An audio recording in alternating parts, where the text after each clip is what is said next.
এখনো চলছে আযাবুল bulldozer. Doctor Mohammad Yunus আজকেও সকালবেলা ভাষণ দিয়েছে, দেশকে রক্ষা করার জন্য যে বাহিনী তৈরি করে পাঠিয়েছি, যৌথ বাহিনী। যৌথ বাহিনী দেখলে খুশি হওয়ার কথা ইমানদারদের। যৌথ বাহিনী নামে একটা সূরা আছে কোরআনে, নাম কি? কি নাম কি? আহজাব। আহজাব মানে যৌথ বাহিনী।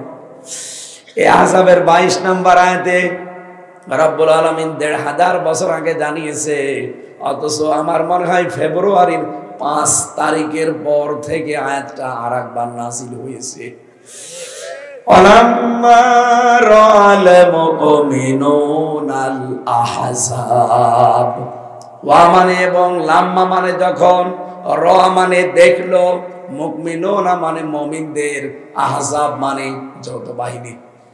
মুমিনদের একটা দল যখন দেখলো যে যৌথ বাহিনী কাজ করছে, তখন এরা এত বেশি খুশি হয়েছে, বলো তারা বলতে আরম্ভ করেছে, হাদা মা ওয়াদানাল্লাহু ওয়া রাসূলুহু ওয়া সাদাকাল্লাহু ওয়া রাসূলুহু ওয়া মা সাদাহুম ইল্লা ঈমানাও ওয়া তাসলিমা। ১৫০০ বছর আগে আয়াতটা তাবুকের যুদ্ধের সময় নাযিল হওয়া। যৌথ বাহিনীরা কাজ করবে ৩টা। কয়টা? ১ নম্বরে বিশৃঙ্খল পরিবেশ দেখলেই সেখানে হানা দেবে। ২ নম্বরে নেশাদ্রব্য, যারা ওই যে টিয়নো সাহেব বলছিলেন, মাদক বলতে শুধু লাল পানি না, এ বাবাও মাদক। বাবা মানে বাবা না, ইয়াবা। যত রকমের নেশাদ্রব্য জিনিস আছে এগুলো ধ্বংস করার জন্য কিন্তু যৌথ বাহিনী অলরেডি লেগে পড়েছে। বলছিলেন না যে সব নিয়ে কিন্তু দল তৈরি করা, এর ভেতরে আর্মি আছে, বিডিআর আছে, পুলিশ আছে, যত বাহিনী বাংলাদেশে সব দিয়ে যৌথ বাহিনী চালাচ্ছে। কখন না জানি কার বাড়িতে যে হাজির হয়। ৩ নম্বরে নিরাপত্তা দেওয়ার জন্য এই বাহিনী কাজ করে যাবে। আল্লাহ পাক বলেন, মুমিনদের একটা দল যখন যৌথ বাহিনী দেখে তখন তারা আনন্দ করে। আর সবচাইতে বড় নারাজ হয়, অখুশি হয়, ঝামেলায় পড়ে তারা যারা খুনি, যারা বিশৃঙ্খলা তৈরি করে, ফাসাদ তৈরি করে। সুতরাং যারা পালিয়েছে তাদের উস্কানিতে পড়ে যদি এই দেশে এখন কেউ নতুন করে বিশৃঙ্খলা তৈরি করেন, গোপালগঞ্জের মতো পেছনে লাল হয়ে যাবে। একবার চালিয়েছিলেন না যৌথ বাহিনী, দেখেছিলেন না কি লাল, বান্দরের পেছনের মতো লাল হয়ে গিয়েছিল। ওই সময় শুনতাম গোপালগঞ্জ থেকে কেউ যদি ঢাকায় আসে, বসে আসলে ৩০০ টাকা, দাঁড়িয়ে আসলে ১০০০ টাকা। বসে আসবে কি করি? এখন যেহেতু শুধু গোপালগঞ্জ না, সারা দেশের জন্য যৌথ বাহিনী ডেভিল হান্ট চালাচ্ছে। এর বাংলা কি? শয়তানের খোঁজে। আসলে যারা দুনিয়াতে বিশৃঙ্খলা তৈরি করতে যায় ওরা আল্লাহর বান্দা থাকে না, ওরা হয়ে যায় টাটকা নির্ভেজাল শয়তান। এটা ১৫০০ বছর আগে না, আরো হাজার হাজার বছর আগে হযরতে শুআয়ব আলাইহিস সালামের জামানার ঘটনা। ওই জামানার জাতিকে আল্লাহ পুরাটা ভরত করে দেয়, ধ্বংস করে দেয় ৪টা অপরাধের কারণে।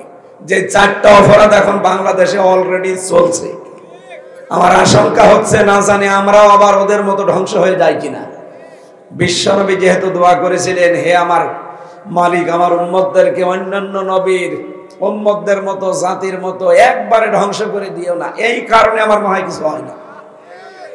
ওই জামানায় তারা প্রথম কাজ করত, এটা সূরা আরাফে আছে, ৮ নাম্বার পারার ২০ নাম্বার পৃষ্ঠার ৭ নাম্বার লাইনে আছে, ৮৫ নাম্বার আয়াত।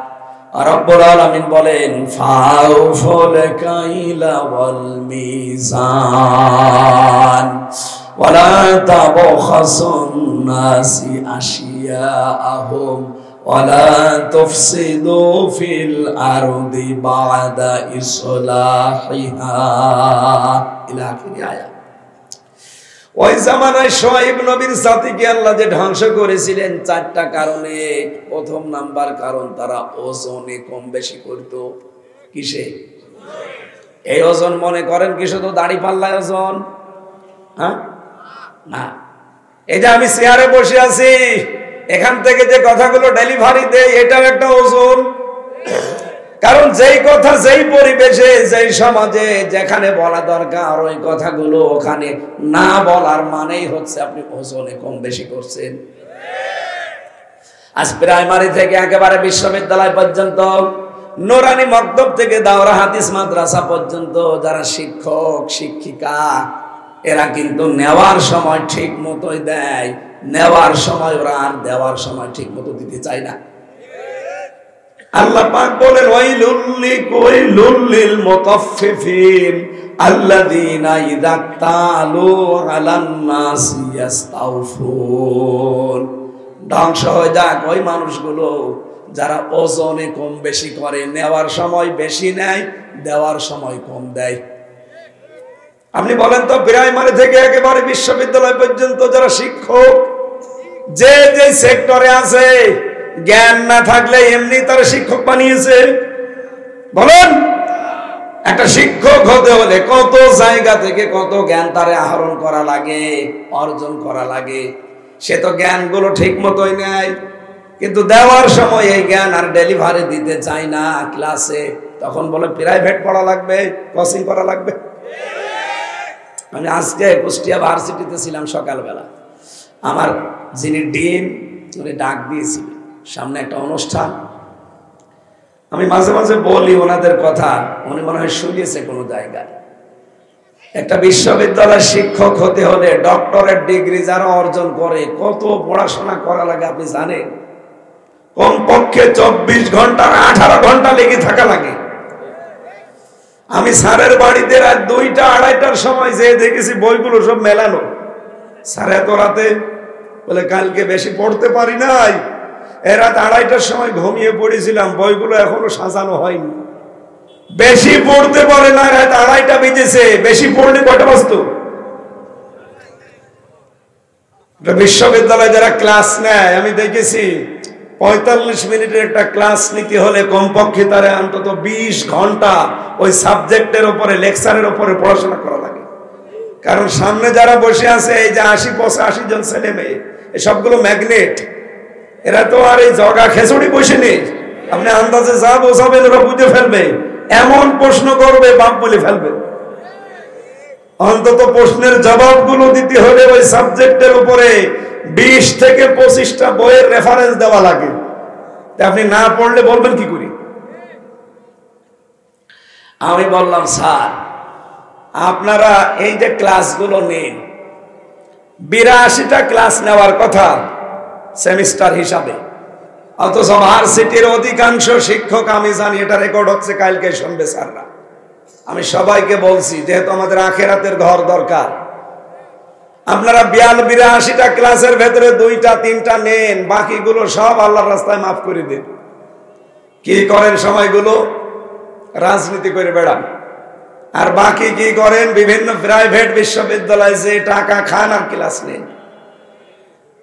কুষ্টিয়া বিশ্ববিদ্যালয়ের নামের আগে কি লেখা আছে? ইসলামী। ইসলামী লেখা থাকে, এই যদি এই করে, বাকি যেখানে ইসলাম নেই। আমি তো জাহাঙ্গীরনগরে প্রথম বছরে পরীক্ষা দিয়েছিলাম, ওখানে তো বাবা শাহজালাল সব হালাল, ওখানে দর্শনের সেঞ্চুরি করে মিষ্টি খাওয়ায়।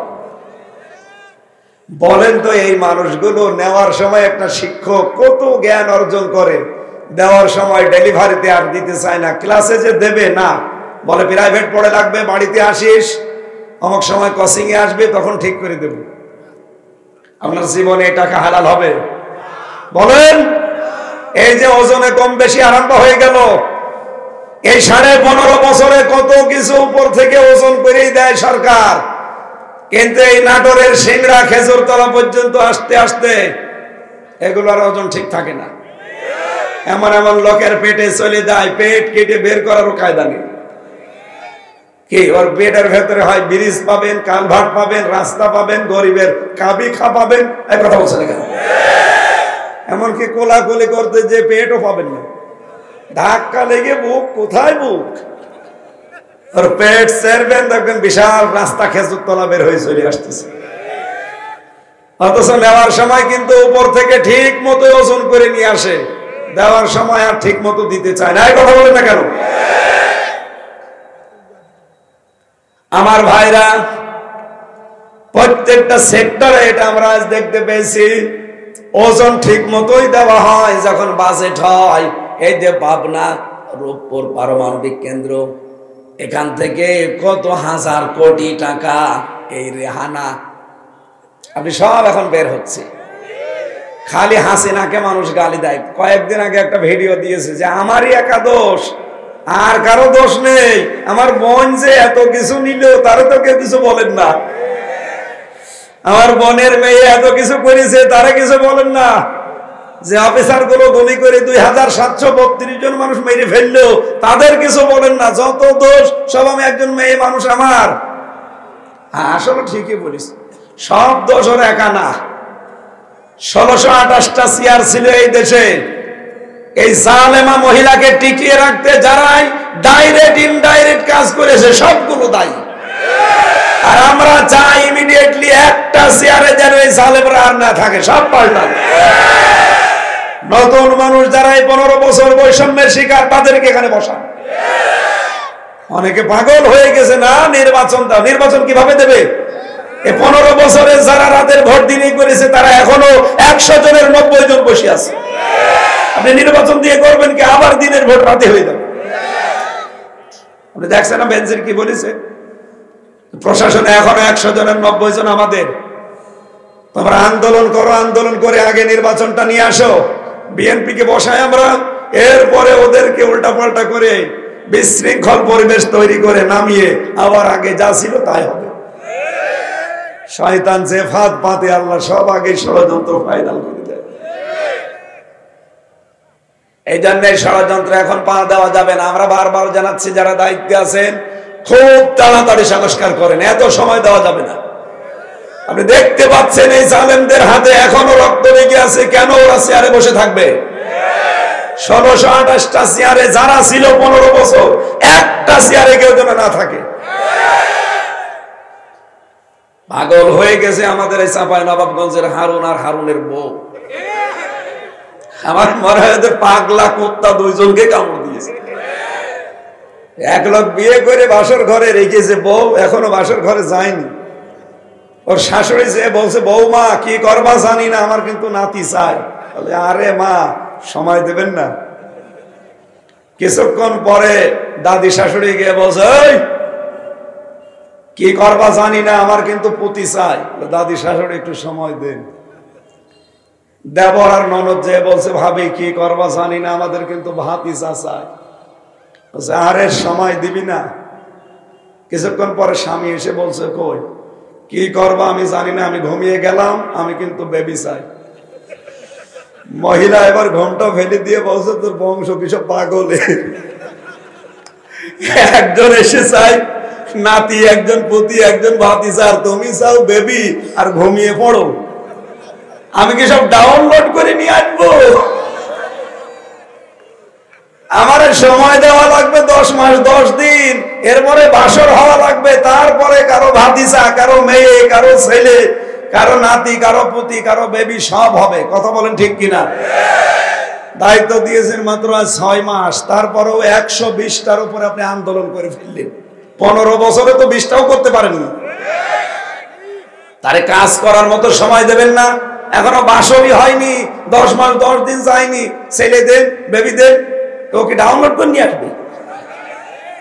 সুতরাং না, আমরা চাই খুব তাড়াতাড়ি, আপনাদেরকেও আমরা বেশি সময় দিতে চাই না। তাহলে ওই ডাইনি বসে বসে চিন্তা ভাবনা উল্টাপাল্টা করবে। নির্বাচিত সরকারের হাতে যতদিন দেশটা না যাবে ওর ষড়যন্ত্র থামবে না। কথা বলেন না কেন? ষড়যন্ত্রের জাল ওখান থেকে পাতে, আর এখান থেকে কিছু মানুষ উস্কানিতে পা দিয়ে নিজের পেছন নষ্ট করে। এই যে জাহাঙ্গীর মেয়র, অবৈধ মেয়র গাজীপুরের, তার উস্কানিতে পা দিয়ে 2টা ছেলেকে মেরে ফেললেন, কতগুলো মানুষ হাসপাতালে। এখন এই যে সারা দেশে এই জের চলছে, কে নেবে এই জের? যৌথ বাহিনী। এটা দেখলে মমিন যারা, ইমান যাদের আছে, এই মানুষগুলো খুশি। কিন্তু যারা খনি, যারা বিশৃঙ্খলাকারী, যারা মাদকের সাথে কারবারি, তাদের কিন্তু টেনশনের শেষ নেই। কে কথা বলছেন? সুতরাং আমরা চাচ্ছি আপনারা খুব তাড়াতাড়ি করেন, একটা চেয়ারেও যেন কেউ না থাকে। এরা যতদিন থাকবে ততদিন আবার নতুন নতুন করে রিকশা নামাবে, আনসার নামাবে। এক কথা বলেন, এজন্য তাড়াতাড়ি করেন ভাই। কোনো ওজনে কম বেশি হবে না। পদ্মা সেতু বানাতে 42,000 কোটি টাকা খরচ, অথচ এখন বিশেষজ্ঞ যারা বলছে এই টাকা দিয়ে 4টা পদ্মা সেতু বানানো যেত। কোথায় গেল টাকাগুলো? ওজন তো ঠিক মতোই ছিল, পরবর্তীতে 3বার বাজেট বাড়িয়ে এই টাকাগুলো কই? ওপর থেকে নেওয়ার সময় ঠিক মতোই নেয়, দেওয়ার সময় আর দিতে চায় না। এদের জন্য ধ্বংস। কে বলছেন? আল্লাযীনা ইযা তালু আলান নাসি ইস্তাউফুন। ধ্বংস হয়ে যাক ওই মানুষগুলো যারা নেওয়ার সময় ঠিক মতো নেয়, দেওয়ার সময় আর ওজনে ঠিক মতো দেয় না। এদের কারণেই বাংলাদেশ ধ্বংসের দ্বার প্রান্তে। এই জন্য আমরা চাচ্ছি এমন মানুষের হাতে আমরা তুলে দিতে চাই যারা নেওয়ার সময় ঠিক মতো নেবে, দেওয়ার সময়ও ঠিক মতো দেবে। আপনি মাওলানা মতিয়ার রহমান নিজামী নেওয়ার সময় যা নিয়েছে, দেওয়ার সময় তাই দিয়েছে। আলী হাসান মুজাহিদ নেওয়ার সময় যা নিয়েছে ওজনে, দেওয়ার সময় তাই দিয়েছে। এইরকম মানুষ মাত্র 151 জন তৈরি করে দেন, এই দেশটা মিনি জান্নাত হয়ে যাবে। আর এই কথা বলতে গেলে কিছু চোর, কিছু চরিত্রহীন এই মানুষগুলো বলে হুজুর এটা রাজনীতি। যাদের আলাদা কোনো কর্মজীবন নেই, শুধু রাজনীতি তাদের কর্মজীবন, বুঝবেন ওটা বাটপার। এই কথা বলেন না কেন? আপনি তাকান এই দেশে যারা রাজনীতি করছে অধিকাংশ গুলোর কর্মজীবন নেই, কিন্তু যাদের কর্মজীবন একটা আলাদা আছে, আর রাজনীতিকে যারা ইবাদত মনে করে পালন করে তাদের জীবনে চায়রানাও দুর্নীতি নেই। এত কিছু বলার পরও কিছু মানুষ বলে না হুজুর মনে হয় টেনে বলছে। আমি টেনে বলছি মানে? আমি তো বাস্তব দেখাচ্ছি। কয়েকদিন আগেও গিয়েছিলাম পাবনায়, দুইটা মন্ত্রণালয় রিজেক্ট চালিয়েছে। মন্ত্রী ছিল আবার এমপি ছিল, তার ঘরটা এখনো পর্যন্ত কাঁচা দেওয়াল, উপরে টিন। বাস্তবতা বোঝেন? ভূমি মন্ত্রীর দায়িত্ব পেয়েছিল এই দেশের এক কোলাঙ্গার, 630টা বাড়ি বানিয়েছে। আমি কয়েকদিন আগে মালয়েশিয়া ছিলাম, যেই হোটেলে উঠি দেখে নিচে 2 শয়তান চা খাচ্ছে। কি গো এখানে? হুজুর আমরা আগে পালিয়েছি। কেন? সাহেব পাড়া বানিয়েছেন, থাকবেন না? ওখানে থেকে মার খাবো, ঘর তালা লাগানো। কারণ এদেশেও বাঙালি আছে, যদি ওখানে যায় পিটিয়ে ভাতটা বানিয়ে ফেলবে।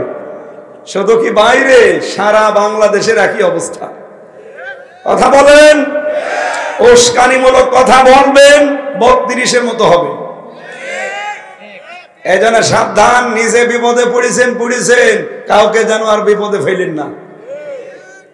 বৈষম্য বিরোধী ছাত্র আন্দোলনের যারা সমন্বয়ক, ঘোষণা অলরেডি দিয়ে দিয়েছে, সামনে থেকে যদি কোনো ফ্যাসিস্ট এরকম মুখ খোলার চেষ্টা করে, এখন তো গেছে 32, সামনে যাবে মেম্বার চেয়ারম্যান। আর যৌথ বাহিনী যা আরম্ভ করেছে, আর 7 দিন যেতে দেন একেবারে ঠান্ডা ফ্রিজ মার্কা হয়ে যাবে। যে পিটানো আমি দেখছি, যে পিটায় গো। আমি রিমান্ডে 10 দিন ছিলাম, বাস্তবতা কিছু আমাকে দেখিয়েছিল। ওরা যে এরকম একটা চেয়ারে বসিয়ে দেয়, এই হাতের সাথে আর পায়ের সাথে ক্লিপ লাগিয়ে দেয়, এই মাথার সাথে ক্লিপ লাগিয়ে দেয়, কালো একটা টুপি পরা। ওদের একটা মেশিন আছে হাতের আর পায়ের সাথে মিল করা। এই নিয়ে শুধু এরকম সুইচ টিপ দেবে, আস্তে করে আপনার এই আঙ্গুলের নখগুলো খুলে চলে যাবে। শুধু নখ খোলেন তো দেখেন ফিনকি দিয়ে রক্ত বের হবে। কি কথা বলেন এখানে? যেই রক্ত বের হবে ফিনকি দিয়ে, নখগুলো উঠে যাবে, তখন পাতলা মিহি যে লবণ আছে, মোল্লা সল্ট, ওইটা ছিটিয়ে দেবে। খুব আরাম লাগে না? যে চেয়ারে বসে আছে, হাত বাঁধা, পা বাঁধা, গলা বাঁধা, শুধু একবার সুইচে টিপ দিলে 1 মিনিটে 120 বার ঘুরবে। 1 মিনিট পরে মনে হবে 3-4টে দুনিয়া দেখতে পাচ্ছি। এই মেশিন গুলো জালেমরা ব্যবহার করতো, ওগুলো এখনো আছে না নেই? এই জন্য কেউ ভুল করে উস্কানিতে পা দিতে চান না। যদি একবার চেয়ারে আপনারা বসায় না, বাপ কোনটা মা কোনটা টের পাবেন না। যারা আশা করছি বিশৃঙ্খলা যারা তৈরি করার চেষ্টায় আছে এরা যেন থামে। আর ডক্টর ইউনূসের মাথা কিন্তু মাথা না, ও মাথা পুরাটা ম্যাগনেট। ও আজকে সকালে যে ঘোষণা দিয়েছে, ও যা বলেছে ও কিন্তু করেই ছাড়বে, শান্ত করে ফেলবে একেবারে। ও দেশের খেলোয়াড় না, আন্তর্জাতিক খেলোয়াড়। এই কথা বলে না কেন? উস্কানিতে যারাই পা দিচ্ছেন কোনো লাভ নেই আপনার। ওনার যদি এত লাভ থাকতো নিজে আসুক, 275টা মামলা ফেস করুক। আমাদেরও তো মামলা দিয়েছিল, কই আমরা তো পালিয়ে যাইনি। আমাদের মামলা দিয়েছিল সন্দেহভাজন, আর আপনি একেবারে জেনুইন ভিডিও আছে 275টা মামলার মার্ডার মামলার আসামি। বাংলাদেশে এখন যে ধারাগুলো সংবিধানে সংযোজন করছে আমরা দেখতে পাচ্ছি, একজন মানুষকে কেউ মেরে ফেললে তার শাস্তি হবে, তাকে মেরে ফেলা লাগবে। আপনি মেরেছেন কত?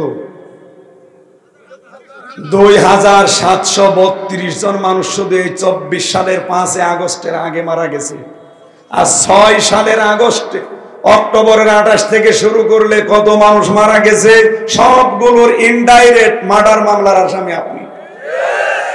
এক একজনের জন্য যদি একবার করে আপনার মার্ডার করা হয়, ফাঁসি দেওয়া হয়, কত হাজার বার ফাঁসি দেওয়া লাগবে টের পাচ্ছে? আর পৃথিবীর ইতিহাস এইটাই বলে, কোন স্বৈরাচার পালিয়ে গেলে জীবনে আর কোনোদিন ফিরে আসে না। এক কথা বলেন, 805 বছর আগে পালিয়েছিল লক্ষণ সেন, আজও আসেনি। আরে ভাই, 805 বছর চলে গেছে, এখনো যদি না আসে কবে কবে আসবে?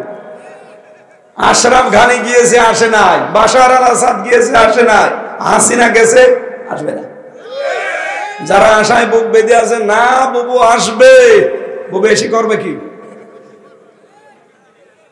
বুবু এসে করবে কি? যা করেছে ওজনে একটাও ঠিক দেয়নি। প্রতি বছরে বছরে 42,000 কোটি টাকা এই দেশ থেকে পাচার হয়েছে। দেশটা ফকলা করে দিয়েছেন। কিসের ওজন করেছেন আপনি? বাংলাদেশ এখন যে ঋণ, এখন কেউ জন্ম নিলে তার মাথার উপরে 1,10,000 টাকা ঋণ। আর আপনি বলেন আমি উন্নয়নের রোল মডেল বানিয়ে দিয়েছি।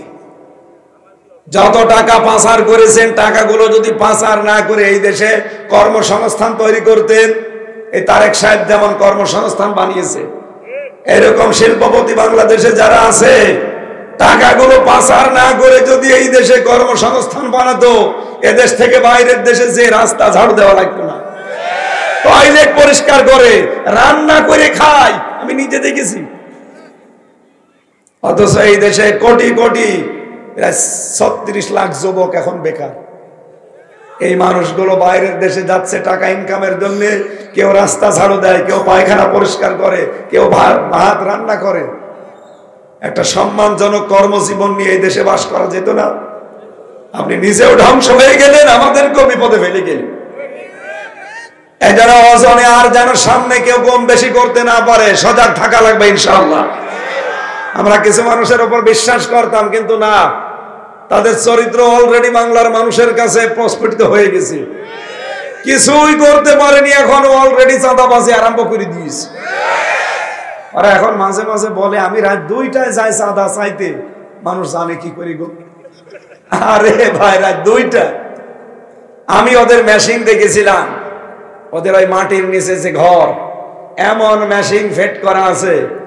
আপনি রাত 2টার সময় নারায়ণগঞ্জে যান বন্দরে চাঁদা চাইতে, মনে করছেন কেউ জানে না। ওদের কাছে যে মেশিন, আপনি পায়খানায় বসে বসে কোন দিকে তাকান ওরা দেখতে পায়। বোঝেন আপনি? দেশটা ওরা এখন নখদর্পণে রেখেছে, দেখতে চাচ্ছে কে কি করে। অলরেডি অনেকের চরিত্র কিন্তু ফাঁস হয়ে যাচ্ছে।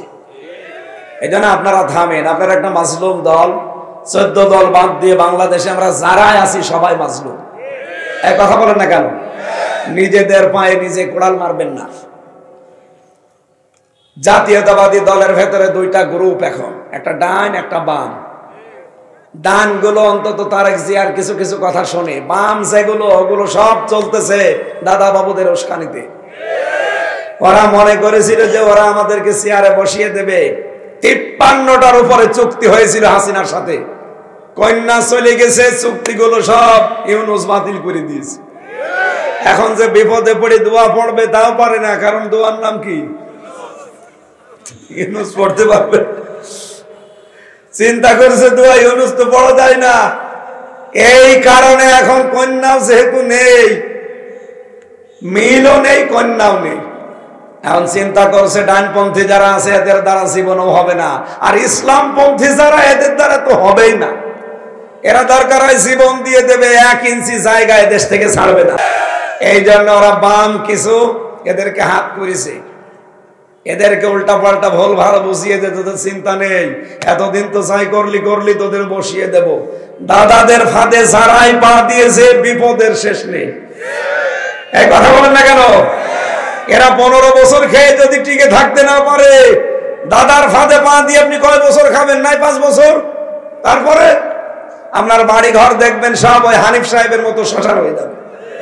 আপনি হানিফের বাড়ি যে দেখে আসেন কুষ্টিয়ায়, সব শ্মশান হয়ে গেছে। আর রব্বুল আলামিন, আমার এই আয়াতটা মনে পড়ে আর হানিফ সাহেবের নাম আসে মনে। আল্লাহ মনে হয় হানিফের বাড়ির দিকে তাকিয়ে আয়াতটা দিয়েছে। ফাতিলকা বুয়ুতুহুম খাবিয়াতাম বিমা যালামু।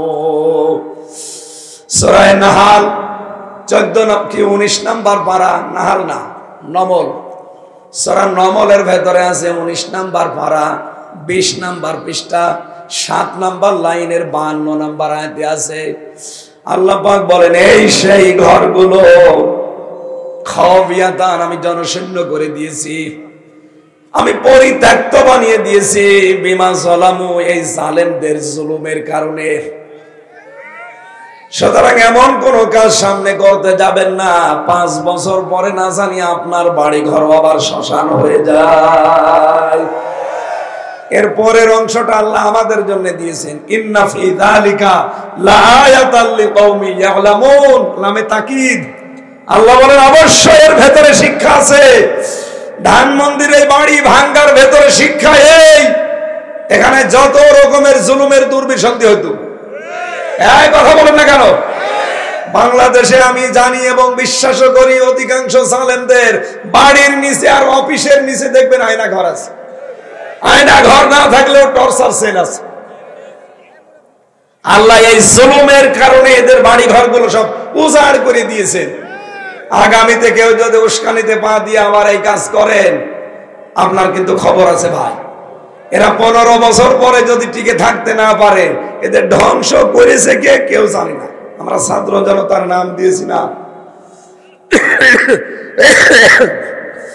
সূরা আনাম 7 নাম্বার পারা, এটা 12 নাম্বার পৃষ্ঠা, 4 নাম্বার লাইনের 45 নাম্বার আয়াতের প্রথম অংশে পাবেন, ফাকুতিয়া দাবিরুল কওমিল্লাযিনা যালামু। আল্লাহ বলেন জালেমদের শিকড় কাটা হয়ে গেছে। কেটেছে কে? না না, আপনি আলেম বসে আছে না? কতিয়া এটা মসুল, এর ফাইল কর্তা জানা নেই। কতিয়া এটা মসুল, যারা আলেম আছে তারা জানে, এর ফাইল কে কর্তা কে কেউ জানে না। জালেমদের শিকড় কাটা হয়ে গেছে। কেটেছে কে? আরে ভাই, এর কর্তা তো জানা নেই, কেউ জানে না। হানিফের বাড়ি মাটির সাথে মিশে গেছে, পায়খানার প্যানও নেই, কিন্তু ভেঙেছে কে কেউ জানে না। এক কথা বলে না কেন? ধানমন্ডির 32 ভেঙেছে কে? কে কার নামে দেবেন আপনি? কেউ জানে না।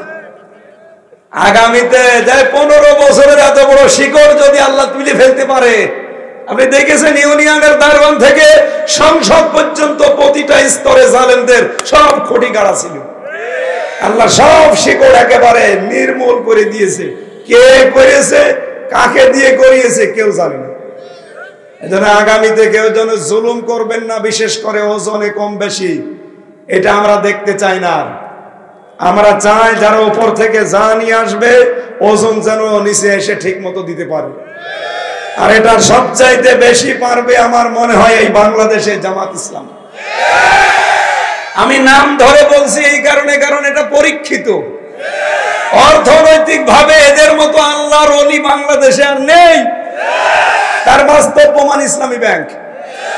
সব ব্যাংকে কম বেশি লস, অথচ জালেমরা যদি ব্যাংকটা নিয়ে না নিত ৭৫,০০০ কোটি টাকা এখান থেকে মারিকাটি করেছে। এই টাকাগুলো যদি থাকতো এই ব্যাংকটা বিশ্বের ভেতর এখন ১ নম্বরে থাকতো। কারণ এখানে ৩৬টা নিয়ম চলে, মোশারাকা, মোদারাবা, মোরাবাহা, বায়ে সালাম, বায়ে ইস্তেসনা, বায়ে মুআজ্জাল, বায়ে ওয়াহিদ, এরকম ২৮টা নিয়ম নির্ধারিত আছে। এই নিয়মগুলো অন্য ব্যাংকে পাবেন না। বাংলাদেশে যদি যাকাত ভিত্তিক অর্থনীতি কায়েম হয়, ইসলামী ব্যাংকের মতো সোনালী, রূপালী, চৈতালি যত ব্যাংক আছে সব এই নিয়মের ভেতরে আসবে। সুদ ভিত্তিক অর্থনীতি বিদায় নিয়ে যাকাত ভিত্তিক অর্থনীতি বাংলাদেশে কায়েম হবে, এই দেশটা মিনি জান্নাত হয়ে যাবে। সুদ মানুষকে যেভাবে চষে, গরিবকে আরো গরিব বানায়, ধনী যারা আরো ধনী হয়ে যায়। কিন্তু ইসলাম এটা চাই, কাহিলা এখন দৌলাতাম বাইনাল আগনিয়াই মিনকুম, আমি চাই না শুধু ধনীরাই ধনী হবে, গরিব আরো গরিব হয়ে যাবে না। সূরা হাসর আল্লাহ বলেন আমি চাই সবার কাছে টাকা পয়সা থাকবে, খাবার থাকবে, আর এইটার জন্য যাকাত দরকার। এই কথা বলেন না কেন? এই যাকাত ভিত্তিক অর্থনীতি কায়েম হলে ঠিক ওজনে কম বেশি আর হবে না, যেখান থেকে যা আসবে ঠিক মতো বন্টন হবে। সেই দৃশ্য আমরা সামনে দেখতে চাই না? যদি এই দৃশ্য বাংলাদেশে কায়েম না হয়, শোয়েব আলাইহিস সালামের জাতিকে যেভাবে ধ্বংস করেছে, আমাদের বরাত এটা আছে। এজন্য নিজের কপালে নিজে কোড়াল মারবেন না, নিজে আগুন লাগাবেন না, সামনে ঠিক করেন পজিশন, কি করবেন। এমন মানুষকে আপনার রায় দেবেন যারা অর্থনৈতিক ভাবে আল্লাহর ওলি। এই কথা বলেন না কেন? একটা টাকা ২টা মন্ত্রণালয়ে আপনি অনুসন্ধান করেও কোনো দুর্নীতি পাননি, এর চাইতে ওলি আপনি কোথায় পাবেন? আমরা আল্লাহর ওলি খুঁজতে যাই বরিশালে, চট্টগ্রামে, সিলেটে। কিসের আল্লাহর ওলি? আল্লাহর ওলি তো ওইটা যার কাছে টাকা পয়সা দিলে লেনদেন ঠিক রাখে। বাংলাদেশে একটা মন্ত্রী দেখান যে তার মন্ত্রণালয় চালানোর পরে বাকি টাকা ফেরত দিয়েছে, দেখান। অথচ মাওলানা মতিয়ার রহমান নিজামী ফেরত দিয়েছে। মাত্র ৩৬ টাকা বেঁচেছিল, ৩৬ টাকাও ফেরত দিয়েছে। আর আপনি ওলি খুঁজে পান না। এজন্য আমরা চাই সামনে ওজনে কম বেশি কেউ যেন আর করতে না পারে। এটার জন্য আপনার এই হাত খুব গুরুত্বপূর্ণ। এটা যদি কারো কাছে রাজনীতি মনে হয়, ভোট মনে হয়, হ্যাঁ এইটাই আমার রাজনীতি, এটা ধর্ম ব্যবসা বললে এইটাই আমার ধর্ম ব্যবসা, কারণ আমি এই জাতিকে ধ্বংস হতে দিতে চাই না। এই কথা বলেন না কেন? ২ নম্বরে তাদের অপরাধ ছিল ওয়ালা তুফসিদু ফিল আরদি বা'দা ইসলাহিহা, জমিন শান্ত হয়ে যাওয়ার পরে তারা অশান্ত তৈরি করার চেষ্টা ছিল। বাংলাদেশে এখন যেটা হচ্ছে, এই ৫ মাসের ভেতরে ৬ মাসের ভেতরে কোনো জঙ্গি নাটক নেই, কোনো বিশৃঙ্খলা নেই। এই কথা বলেন। অথচ এই ৬ মাস যদি হাসিনা থাকতো ১৪টা জঙ্গি নাটক সাজাতো। আর এগুলো লিখতো কে? কাউন্টার টেররিজমের ওই মনিরুল ইসলাম আর আসাদুজ্জামান।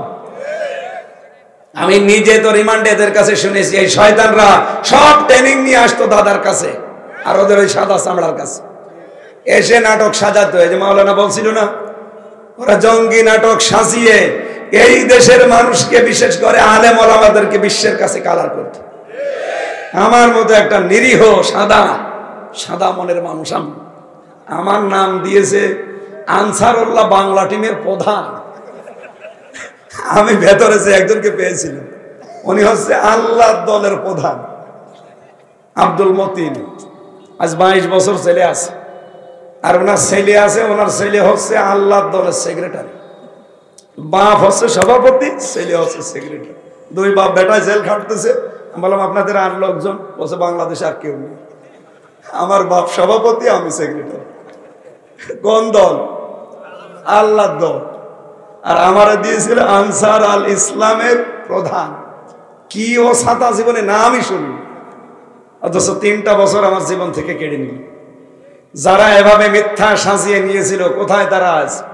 তাদের বাড়ি ঘরও এখন শ্মশান হয়ে গেছে। এখন মনে হয় বাড়ি ঘরে জিন বাস করে। এই কথা বলেন না কেন? এই জন্য জমিন ঠিক মতো কিন্তু শান্ত হয়ে যাচ্ছে, সামনে আরো শান্ত হবে যদি এইটা আসে। আর এইটাকে বিশৃঙ্খলা তৈরি করার জন্য কেউ বুবুর ফাঁদে, কেউ বুবুর বোনের ফাঁদে পা দেন। আমার মনে হয় যৌথ বাহিনীতে আরম্ভ করছে, আরো কঠোর হওয়া দরকার যতদিন ঠান্ডা ফ্রিজ মার্কা না হয়। বেনজিরকে অলরেডি ফিরিয়ে আনার জন্য রেড অ্যালার্ট জারি হয়েছে। ইন্টারপোলের মাধ্যমে শয়তানকে ফিরিয়ে নিয়ে আসা হবে, কারণ এই দেশে যত দুর্নীতি প্রশাসনে তার ভেতরে এক নম্বরে শয়তান। ওর মুখের ভাষা দেখেছিলেন, টোকায় টোকায় নিয়ে আসবো আলেমদেরকে ঘরের ভেতর থেকে, মাটির নিচে থাকলেও নিয়ে এসে মামলা দেব, এই কথা বলার কারণে আল্লাহর আরশ পর্যন্ত মনে হয় কেঁপে গেছে। 3 নম্বরে তাদের কাজ ছিল ওয়ালা তাকউদু বিকুল্লি সিরাতিন তুইদুন, তারা ওত পেতে বসে থাকতো মানুষকে ভয় ভীতি দেখানোর জন্য। বাংলাদেশে এখন যেটা সামনে তৈরি হচ্ছে, এই জাহাঙ্গীর, মেয়র জাহাঙ্গীর এটাই বলেছিল না যে ওদের রাতের ঘুম আমরা হারাম করে দেব? এই কথা বলেন না কেন? একেবারে খাপের খাপ মিলে যাচ্ছে। আল্লাহ পাক বলেন ওয়াতাসাদ্দুনা আন সাবিলিল্লাহ, 4 নম্বরে ওদের কর্মসূচি ছিল ওরা আল্লাহর পথ থেকে মানুষদেরকে কি করে দূরে সরানো যায়, এজন্য বিভিন্ন নতুন নতুন পথ অবলম্বন করত। আজ বাংলাদেশে অনেককে আমরা দেখতে পাচ্ছি আল্লাহর পথ থেকে মানুষকে দূরে সরানো যায় কি করে, এই কায়দা কৌশলগুলো নতুন নতুন আমদানি করছে। এর ভেতরে অন্যতম ভারতের এই বিভিন্ন সিরিয়াল চ্যানেল, বিশেষ করে এই পিন আপ করা পত্রিকা। বাংলার মানুষগুলো চরিত্র হারিয়ে ফেলছে। আমেরিকায় দেখছেন না আগুন কিভাবে জ্বলতেছে? 70,000 পানি মেশিন সেট করেছিল, পানি দিয়ে আগুন লিভানোর একটা মেশিনের কাজ করছে না, কারণ সেখানে চরিত্র ধ্বংস হওয়ার যত উপক্রম সব ওই শহরে ছিল। বাংলাদেশেও যখন আরম্ভ হচ্ছে এভাবে, সামনে আর 3 দিন বাকি আছে। কি 14 ফেব্রুয়ারি।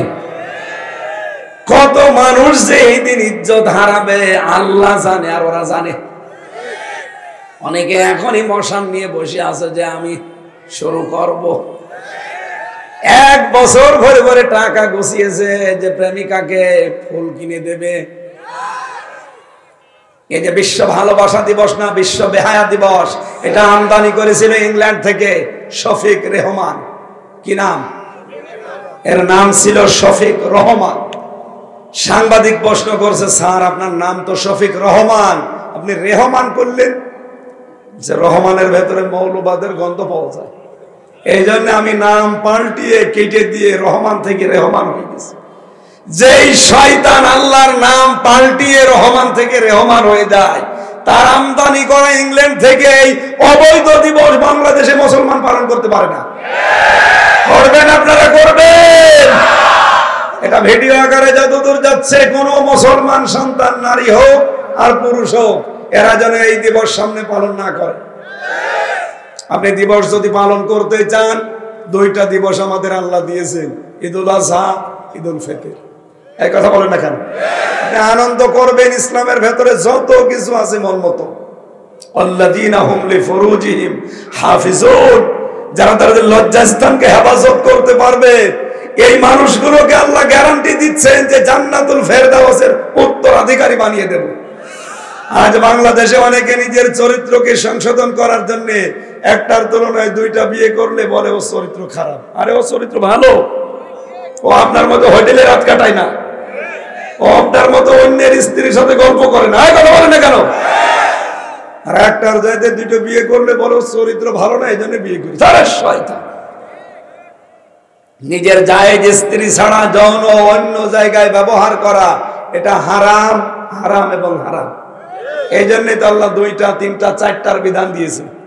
আর আপনি এখন না, পাশের বাড়ির ভাবের সাথে ওনার লাইন, প্রতিবেশীর স্ত্রীর সাথে ওনার লাইন, বিশেষ করে বিবাহিত মেয়েদের সাথে যারা লাইন করেছেন, এই মুহূর্তে মোবাইলের নাম্বার ডিলিট করে দিন। কারণ তার স্বামী যতদিন তাকে বাদ না দেবে, আপনি বিয়েও করতে পারবেন না, আর সারা জীবন না পাওয়ার দুঃখে মরবে। এই জন্য বলছি, যদি এগুলো করে থাকেন এক্ষুনি বন্ধ করুন। কারা কারা নাম্বার ডিলিট করে দেবেন হাত তোলেন তো। কার নাম্বার আছে দেখি? না না, ঠিক হয়নি আপনার। ইল্লা আলা আজওয়াজিহিম ওয়া মা মালাকাত আইমানুহুম ফাইন্নাহুম গায়রু মালুমিন। নিজের জায়েজ স্ত্রী ছাড়া এটা অন্য কোন জায়গায় ব্যবহার করা যাবে না। এটার জন্য দুইটা ঔষধ আছে কোরআনে। কয়টা বলেন বলেন? এক নম্বরে পরনারী দেখলেই চোখকে নিম্নগামী করবে। সূরা নূরের 30 নম্বর আয়াতে আল্লাহ ঔষধ দিয়েছেন, যদি নিজের চক্ষুকে নিম্নগামী করতে পারেন, আল্লাহ রাব্বুল আলামিন মাত্র 15 দিন আমল করে দেখেন, 14 জন মহিলার দিকে আপনি তাকাতে পারবেন। কয়জন বলেন বলেন? এই 14 জন মহিলা বাদ দিয়ে পৃথিবীর যে কোনো মহিলা যদি সামনে হঠাৎ করে পড়ে যায়, আপনি চোখ নিচের দিকে করবেন, দেখবেন 15 দিন এভাবে যদি একটু কন্ট্রোল করে থাকতে পারেন আল্লাহর ভয়ে, এটা হলো আকিবাতুল লিল মুত্তাকিন, মুত্তাকিদের জন্য শুভ পরিণাম। এই শুভ পরিণাম 7 প্রকার। তার মানে 1 নাম্বার প্রকার হচ্ছে আপনি যদি সত্যি 15 দিন আল্লাহর নিষিদ্ধ এই কাজ থেকে নিজেকে কন্ট্রোল করতে পারেন, একটা অনির্বচন সুখ আল্লাহ আপনাকে দান করবে। এবং এই পরনারীর প্রতি একটা আলাদা ঘৃণা আপনার তৈরি হবে, দেখলে না আমার জায়েজ জিনিস আছে। এই জন্য আমরা আশা করব যারা প্রতিবেশীর স্ত্রীর সাথে, ভাবির সাথে, এবং বিশেষ করে বিবাহিত মেয়েদের সাথে যাদের লাইন আছে, ভাই হাতে পায়ে ধরে বলছি এটা বন্ধ করেন। এটা যে কত বড় অপরাধ, একটা অবিবাহিত মেয়ের সাথে লাইন করলেও হয়তো, তাই বলে করতে বলছি না, বিবাহিত একটা লোকের স্ত্রীর সাথে আপনি লাইন করে একেবারে কাজ চালিয়ে যাচ্ছেন, বাবা শাহজালাল সব হালাল, এটা বন্ধ হওয়া দরকার না? ভারতের এই সিরিয়াল গুলো আমাদের এইটা শেখায়। 36টা চ্যানেল, একটা চ্যানেলে দেখান যেখানে পরিবার ঠিক করার কোন শিক্ষা আছে? শুধু পরকীয়া প্রেম কি করে করা লাগে আর শ্বশুর শাশুড়ির ব্যাপারে কি করে গন্ডগোল তৈরি করা লাগে। এদের এইটা দেখে দেখেই বাংলাদেশে আজ হাজারো সন্তান ছেলেকে, মেয়েকে, মাকে, বাবাকে সব আলাদা করে দিচ্ছে। এই যে বৃদ্ধাশ্রমে রেখে আসে, কয়েকদিন আগে আমি নীলফামারে গিয়েছিলাম, ওখানে একটা বৃদ্ধাশ্রম দেখলাম, এদিকে 25 জন মা, এদিকে 25 জন বাবা বসে আছে, চোখের ভেতরে দেখি টল টল করছে পানি। দুইজনের সাথে কথা বললাম, একজন বলছে আমার ছেলে ডিসি, আর একজন বলছে আমার ছেলে আমেরিকায় থাকে, অথচ 3 মাস আমাদেরকে এখানে রেখে গেছে। ওদের চোখের দিকে তাকিয়েই মনে হচ্ছে প্রত্যেকটা মা বাবা ছেলের জন্য বরদোয়া দিচ্ছে। বলেন তো ওদেরকে আমার মতো ছেলে নেই? তাও যেমন তেমন ছেলে, একজনের ছেলে ডিসি, একটা ছেলে আমেরিকায় থাকে। বলছে আমার বৌমার ঘ্যান ঘানানির কারণে আজ 3 মাস আমাদের এখানে রেখে গেছে, খবর নেয় না, খালি মাসে মাসে কিছু টাকা পাঠায়। এমন কাজ করতে পারলেন আপনি? আর এটার মনে হয় সবচাইতে বড় ভূমিকা পালন করে ভারতের এই সিরিয়ালগুলো। এই জন্য সংস্কার যখন চলছে, ডক্টর মোহাম্মদ ইউনূস আপনাকে আমরা আহ্বান জানাচ্ছি, এই মুহূর্তে দাদা বাবুদের চ্যানেলগুলো বন্ধ করে দিন। ওদের সাথে কোন দেশের মিল নেই, পাকিস্তানের মিল নেই, আফগানিস্তানের মিল নেই, চীনের মিল নেই, মায়ানমারের মিল নেই, মালদ্বীপের মিল নেই, ভুটানের মিল নেই, নেপালের মিল নেই, শ্রীলঙ্কার মিল নেই। আমাদের মিল ছিল, কন্যা ছিল, কন্যা নেই, মিল নেই। মিল যখন নেই ওদের চ্যানেলও আমরা রাখবো না। বাংলাদেশে চ্যানেল তৈরি হবে ইসলামিক টিভি, দিগন্ত টিভি, আয় কথা বলে না কেন? দরকার হয় পিস টিভি আবার চালু করে দেন। এদেশে আমাদের চরিত্রই যদি শেষ হয়ে যায়, আমেরিকার মতো যদি আবার আগুন লেগে যায়, ওদের মতো তো উন্নত মেশিনও নেই, সব পুড়ে একদিনে ছারখার হয়ে যাবে। আমরা জাতিকে বাঁচাতে চাই, আল্লাহর পথ থেকে দূরে সরানোর জন্য যে যে লাইনে কাজ করছে আপনারা থামবেন। শোয়েব নবীর জামানায় ধ্বংস হওয়ার কারণ কয়টা বললাম? 4টা। আমার এই জাতির ভেতরে এখন 4টাই ঢুকে গেছে। আল্লাহ হেফাজত করেন, বলেন আমিন। আখেরাতের ঘর আমরা যদি তৈরি করতে চাই, কোন জায়গায় যেন নিজের আমিত্ব, বড়ত্ব, সে সম্পদের হতে পারে, চেহারার হতে পারে, জ্ঞানের হতে পারে, ক্ষমতার হতে পারে। এখানে 4 প্রকার মানুষের নাম আছে আয়াতে। 1 নম্বরে নাম পেয়েছি কারণের, সম্পদের অহংকার করেছিল, আল্লাহ তাকে মাটির নিচে ভরাট করে দিয়েছে। নবীজি বলেন কারণ এখনো দাবতে আছে মাটির নিচে, কিয়ামত পর্যন্ত দাববে। এজন্য আমরা আখিরাতের ঘর যদি সত্যি চাই, মাস্ট বি এখন থেকে উলু তৈরি করা বন্ধ করেন। উলু মানে বড়ত্ব, উলু মানে উদ্ধত্ত, উলু মানে অহংকার। হযরত নূহ আলাইহিস সালামের জামানায় কণ্ঠ সাপোর্ট করলে আমি আরো বলতে পারতাম, এটা নূহ নবীর জামানার সূরা নূহের 7 নম্বর আয়াতে এই তথ্যগুলো আছে।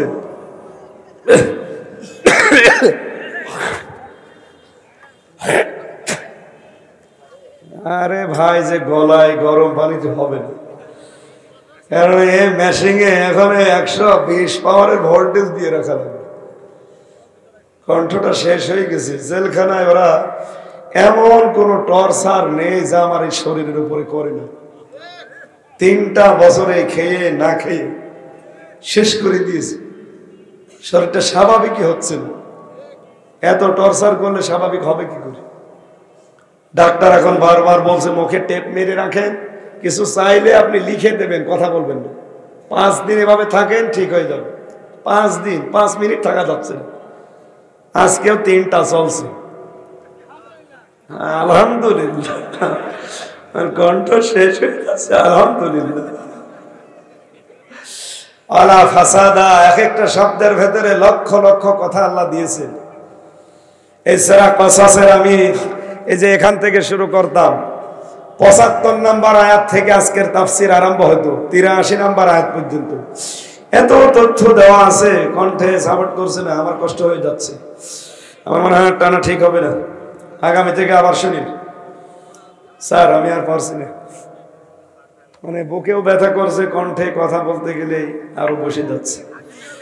আগামী থেকে আবার কথা বলবো ভাই। আল্লাহুম্মা আমিন। লা ইলাহা ইল্লা আনতা সুবহানাকা ইন্নী কুনতু মিনাজ জালিমিন। আল্লাহুম্মা গফিরলি ওয়ারহামনি ওয়াহদিনি ওয়াফিনি ওয়ারযুকনি ইয়া রাব্বাল আলামিন। আল্লাহ তাআলা যেভাবে আরম্ভ করেছিলাম, এখনো 2-3 ঘন্টা বললেও তোমার বান্দা বান্দিরা চলে যেত না।